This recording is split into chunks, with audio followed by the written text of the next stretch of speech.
Primeiramente, o mito diz que a ilha de Atlântida ficava nas proximidades do Estreito de Gibraltar, que separa o Marrocos da Península Ibérica.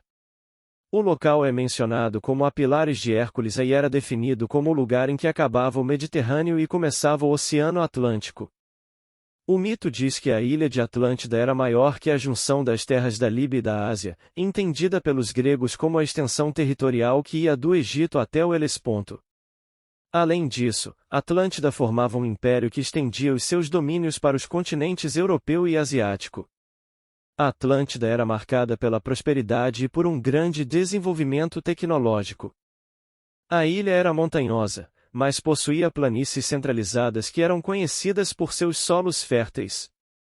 Além disso, o solo Atlântico possuía todos os recursos que eram necessários para garantir a sobrevivência de seu povo.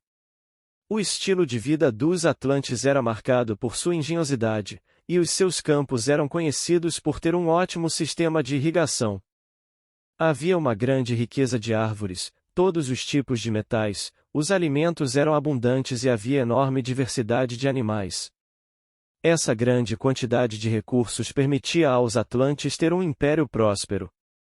Outro destaque é o fato de que as cidades atlantes eram bem construídas e possuíam uma boa arquitetura. O mito grego narra que as cidades atlantes possuíam grandes templos, canais de irrigação, grandes muralhas que protegiam as cidades, além de portões, pontos, túneis e inúmeras obras construídas com bronze, ouro e marfim. Havia grandes portos, que abrigavam inúmeros navios de guerra, casas de banho, academias, jockeys club, entre outras estruturas.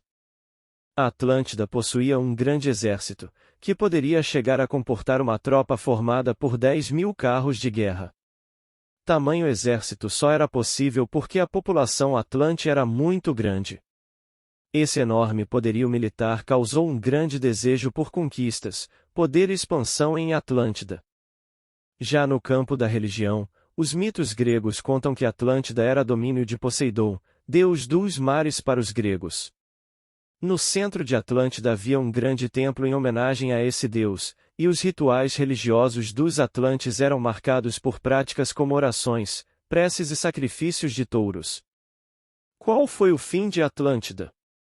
O mito grego conta que a ilha de Atlântida foi tomada pela ganância e o desejo de poder, dando início a uma série de guerras imperialistas que a levou a partir para a conquista de inúmeros territórios.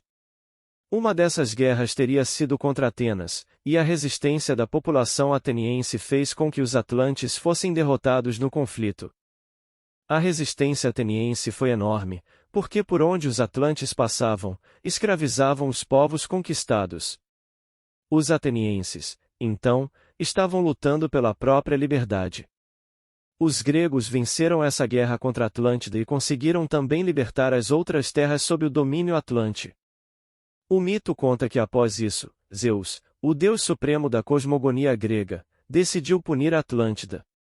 Ele teria se incomodado com a sede de poder dos atlantes e por isso se voltou contra a ilha. O texto platônico não narrou qual a decisão tomada por Zeus para punir a Atlântida, mas fala que a ilha foi abatida por um grande terremoto, sendo engolida pelo mar. Todos os seus habitantes morreram nesse evento. A ilha de Atlântida existiu? É apenas uma lenda, além dos textos de Platão e outros que se inspiraram nele. Os historiadores consideram que Atlântida não existe nenhum tipo de vestígio ou fonte histórica realizada por Platão. Inúmeros estudos já foram realizados sobre a possível localização de Atlântida, mas como uma narrativa fictícia a historiografia trata a Atlântida como um mito.